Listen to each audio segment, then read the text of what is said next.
रमज़ान का महीना हो और इफ्तार की टेबल पर गरम-गरम पकोड़े ना हों, तो ऐसा तो हो ही नहीं सकता। आज आप लोगों के साथ शेयर कर रही हूँ मैं क्रिस्पी आलू पालक पकोड़ा, जो बाहर से बिल्कुल करारे, क्रंची और अंदर से सॉफ्ट होते हैं। इस रेसिपी की ख़ास बात यह है कि आलू की सॉफ्टनेस और पालक की फ्रेशनेस मिलकर एक परफेक्ट स्नैक बना देती है, जो न सिर्फ टेस्टी होता है, बल्कि थोड़ा-सा हेल्दी भी लगता है। ये पकोड़े ना ही ज़्यादा हैवी होते हैं और ना ही ऑयल सोक करते हैं, इसलिए इफ्तार के लिए परफेक्ट चॉइस है। तो अगर आप भी चाहते हैं कि इस रमज़ान घर वाले और मेहमान आपके पकोड़ों की तारीफ करते ना थकें, तो वीडियो को एंड तक ज़रूर देखें, क्योंकि मैं शेयर करने वाली हूँ क्रिस्पी पकोड़े का परफेक्ट बैटर और फ्राइंग की सीक्रेट टिप। ये क्रिस्पी क्रंची पकोड़े बनाने के लिए यहाँ पर मैंने लिए है 250 ग्राम फ्रेश पालक, जिसे मैंने अच्छी तरह से वॉश कर लिया है क्योंकि इसमें काफ़ी मिट्टी होती है। अब मैं इन पालक की मोटी डंडियों को कट कर रही हूँ, क्योंकि डंडियाँ पकोड़ों में हार्ड रह जाती हैं और टेस्ट को ख़राब करती हैं। सिर्फ सॉफ्ट और फ्रेश पत्तों को यूज़ करेंगे ताकि पकोड़े ज़्यादा क्रिस्पी, लाइट और फ्लेवरफुल बने।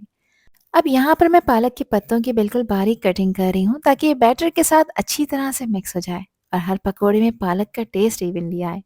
बारीक कटिंग करने से पकोड़े ज़्यादा क्रिस्पी, लाइट और क्रंची बनते हैं और फ्राई होते वक्त पालक जल्दी भी नहीं है। ये स्टेप पकोड़ों के टेक्सचर को बिल्कुल परफेक्ट बना देता है। अब इन पकोड़ों में शामिल करने के लिए यहाँ पर मैंने लिए हैं 2 मीडियम साइज़ के आलू, जिनको मैं पहले पतले स्लाइस में कट करूँगी। अच्छा, स्लाइस जो है वो बहुत ज़्यादा पतला नहीं रखना और ना ही ज़्यादा मोटा रखना है, बस मीडियम थिकनेस रखनी है। अब इन स्लाइसेस को मिलाकर पतले छोटे-छोटे फ्रेंच फ्राइज़ स्टाइल में मैं कटिंग कर रही हूँ, ताकि पकोड़ों के अंदर आलू इवनली कुक हों और हर बाइट में सॉफ्ट भी रहें और बाहर से क्रिस्पी टेक्सचर आए। इस तरह की कटिंग करने से पकोड़े ना ज़्यादा मोटे होते हैं और ना ही कच्चे रहते हैं, बिल्कुल परफेक्ट इफ्तार स्नैक के लिए।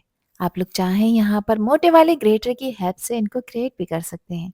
अब कट किए हुए आलू को मैं पानी में डिप कर रही हूँ ताकि इनका एक्स्ट्रा स्टार्च निकल जाए और आलू फ्राई होते वक्त आपस में चिपके नहीं। इस स्टेप से पकोड़े ज़्यादा क्रिस्पी बनते हैं, कम ऑयल सोक करते हैं और कलर भी बिल्कुल क्लीन और गोल्डन आता है। ये छोटी सी टिप आपके पकोड़ों को बिल्कुल परफेक्ट बना देगी। अच्छी तरह से रब करना है ताकि इसमें मौजूद जो भी एक्स्ट्रा स्टार्च है वो रिमूव हो जाए। यहाँ पर इसको डिप कर कर रखेंगे ताकि आलू काले ना पड़े। अब एक बड़े मिक्सिंग बाउल में मैंने सारा कट हुआ हुआ पालक शामिल कर दिया है। जो आलू डिप कर कर रखे थे इसको मैंने अच्छी तरह से खुले पानी से वॉश किया है। अब इसको प्रॉपर निचोड़ेंगे ताकि एक्स्ट्रा पानी निकल जाए और इसको पालक के साथ शामिल कर देंगे। अब आलू और पालक में मैंने 1 टीस्पून नमक शामिल किया है और नमक को मैं इन दोनों चीज़ों के साथ अच्छी तरह से मिक्स कर लूँगी। नमक ऐड करने से पालक और आलू अपना नेचुरल पानी छोड़ देते हैं, जो बैटर बनाने में आपकी बहुत ही हेल्प करता है। इस मिक्स को अब मैंने तकरीबन रेस्ट देना है 15 मिनट का, ताकि ये सब चीज़ें अच्छी तरह से सॉफ्ट हो जाएँ और फ्लेवर्स एक दूसरे में एब्ज़ॉर्ब हो जाएँ। इस स्टेप की वजह से पकोड़े ज़्यादा लाइट, इवनली कुक और एक्स्ट्रा क्रिस्पी बनते हैं, बिना ज़्यादा पानी ऐड किए। तो जब तक इसको रेस्ट मिल रहा है, इसकी ज़बरदस्ती चटनी तैयार कर लेते हैं, जिसके लिए लिया है यहाँ पर मैंने 1 कप फ्रेश हरा धनिया। साथ ही इसमें मैंने 2 टेबल स्पून पुदीने के पत्तों का भी इस्तेमाल किया है। ज़्यादा पुदीना नहीं डालना वरना फ्लेवर ख़राब हो जाएगा। हाफ़ टी स्पून नमक है, 1 टीस्पून ली है मैंने कुटी लाल मिर्चें, 2 तीखी वाली हरी मिर्चें हैं, 5 से 6 दाने हैं लहसुन के, मैंने फ्रोज़न लहसुन यूज़ किया है। साथ ही एक छोटे से साइज़ का टमाटर है। इसके अलावा आधा कप इमली का पल्प है, जिसके मैंने बीज निकाल दिए हैं। इन तमाम चीज़ों को मिक्सी में डालकर ब्लेंड करना है ताकि एक स्मूथ सी चटनी बनकर तैयार हो जाए। तो यहाँ पर हमारी चटनी तैयार हो चुकी है। आप लोग चाहें तो इसमें 1 से 2 टेबल स्पून पानी भी ऐड कर सकते हैं। ये चटनी हमारे आलू पालक के पकौड़ों के साथ बेस्ट कॉम्बिनेशन बनाएगी। यहाँ पर रेस्ट दिए हुए पालक और आलू को 15 मिनट कंप्लीट हो चुके हैं, तो अब चलें चेक कर लेते हैं। दोनों चीज़ें आप लोग देख सकते हैं कि अच्छी तरह से सॉफ्ट हो गई हैं। यहाँ मैं आपको दिखा देती हूँ कि देखिए इन्होंने कितना पानी रिलीज़ किया है। अब इस पानी को आपने वेस्ट नहीं करना। इसी पानी से ही हम इसका बैटर बनाकर तैयार करेंगे और इसमें एक्स्ट्रा पानी बराए नाम ही डलेगा। तो अब यहाँ पर मैंने इसमें शामिल किया है हाफ़ टी स्पून हल्दी का पाउडर। इसका स्पाइसी टच देने के लिए इसमें मैंने 1 टीस्पून कुटी लाल मिर्चें शामिल की हैं। पिसी लाल मिर्चों का आपने इस्तेमाल नहीं करना। कुटी लाल मिर्चें ऐड करेंगे तो कलर बहुत प्यारा आएगा। 1 टीस्पून इसमें साबित सफ़ेद ज़ीरा मैंने इस्तेमाल किया है। साथ ही इसमें हाफ़ टी स्पून अजवाइन ऐड कर रही हूँ, क्योंकि पकोड़ों की रेसिपी तो अजवाइन के बगैर अधूरी होती है। और इसको इस तरह से रब कर कर ऐड करेंगे ताकि क्रश हो जाए, जिससे इसका फ्लेवर मज़ीद एनहांस होगा। 1 टेबल स्पून मैंने इसमें कसूरी मेथी भी ऐड की है और इसको भी इस तरह से रब कर कर ऐड करेंगे, जिससे इसका फ्लेवर मज़ीद खुलकर आएगा। 1.5 टेबल स्पून मैंने इसमें क्रश हुआ हुआ धनिया ऐड किया है। अच्छा, धनिये का पाउडर ऐड नहीं करना, कूट कर ऐड करेंगे तो फ्लेवर कमाल का आएगा।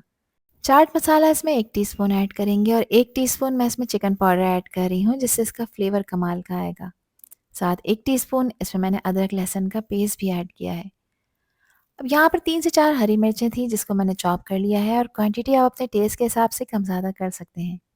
फ्रेश हरा धनिया है 1 मुट्ठी भरकर इसमें ऐड करेंगे, जिसको मैंने बारीक कट कर लिया है। अब इसमें मेजरिंग कप को यूज़ करते हुए मैंने 1.5 कप बेसन ऐड किया है, जिसे मैंने अच्छी तरह से छान लिया है। बेसन आलू और पालक के साथ अच्छी तरह से कोट होता है और फ्राई होते वक्त पकौड़ों को परफेक्ट बाइंडिंग और एक्स्ट्रा क्रिस्पीनेस देता है। इसको क्रंची टेक्सचर देने के लिए यहाँ पर मैंने चावल का आटा 1/4 कप ऐड किया है। चावल का आटा नहीं है तो आप यहाँ पर कॉर्नफ्लोर भी ऐड कर सकते हैं। अब इन सभी चीज़ों को बहुत अच्छी तरह से मिक्स कर लेंगे। अभी मैंने पानी बिल्कुल भी ऐड नहीं किया, क्योंकि आलू और पालक ने नमक लगाने के बाद अपना नेचुरल पानी रिलीज कर दिया है। यही पानी बेसन के साथ मिलकर परफेक्ट बैटर बना देता है। इसी तरह से पकोड़े फ्राई होते वक्त ज़्यादा क्रिस्पी, लाइट और ऑयल कम सोक करने वाले बनते हैं। अगर ज़रूरत हुई तो बाद में थोड़ा थोड़ा सा पानी इसमें ऐड करेंगे। अब यहाँ पर आप लोग बैटर की कंसिस्टेंसी देख सकते हैं कि ये बैटर यहाँ पर स्टिकी है। बिल्कुल इसी तरह का बैटर होना चाहिए। ज़्यादा पतला बैटर होगा ना तो पकोड़े ऑयल में जाते के साथ ही फैलना शुरू हो जाएंगे। अब यहाँ पर मुझे थोड़ा सा पानी ऐड करने की ज़रूरत लग रही है, तो पानी आपने देखा मैंने हाथ में लेकर सिर्फ तकरीबन 2 टेबल स्पून पानी इसमें ऐड किया है और अब अच्छी तरह से इसको मिक्स कर लेंगे। स्टिकी कंसिस्टेंसी की वजह से आलू और पालक अच्छी तरह से होल्ड हो जाएंगे। इससे पकोड़े शेप में रहते हैं और इवनली फ्राई होते हैं और एक्स्ट्रा क्रिस्पी भी बनकर तैयार होते हैं।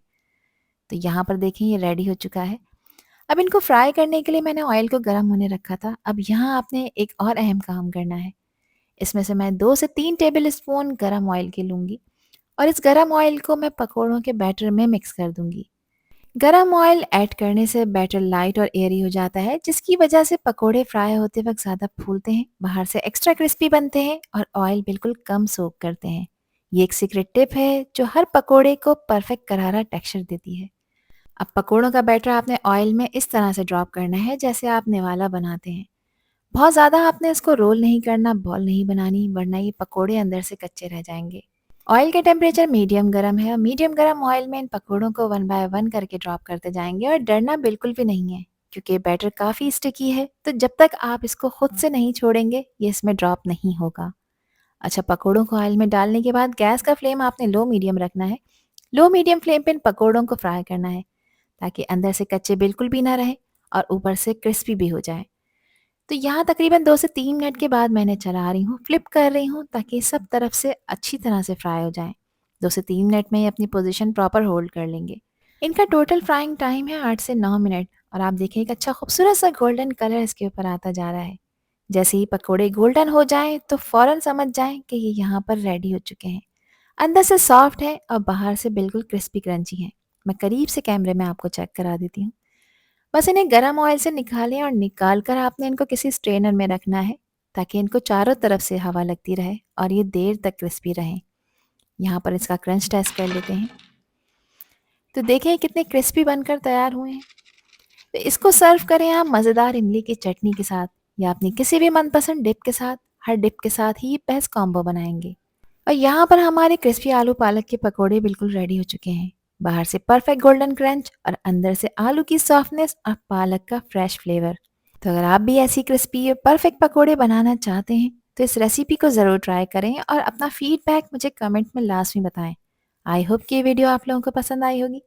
पसंद आई हो तो कमेंट सेक्शन में अपना प्यारा सा फीडबैक मुझे लाजमी शेयर करिएगा और चैनल पर न्यू है तो चैनल को भी ज़रूर सब्सक्राइब कर दीजिएगा। अल्लाह हाफिज़, अल्लाह निगहबान।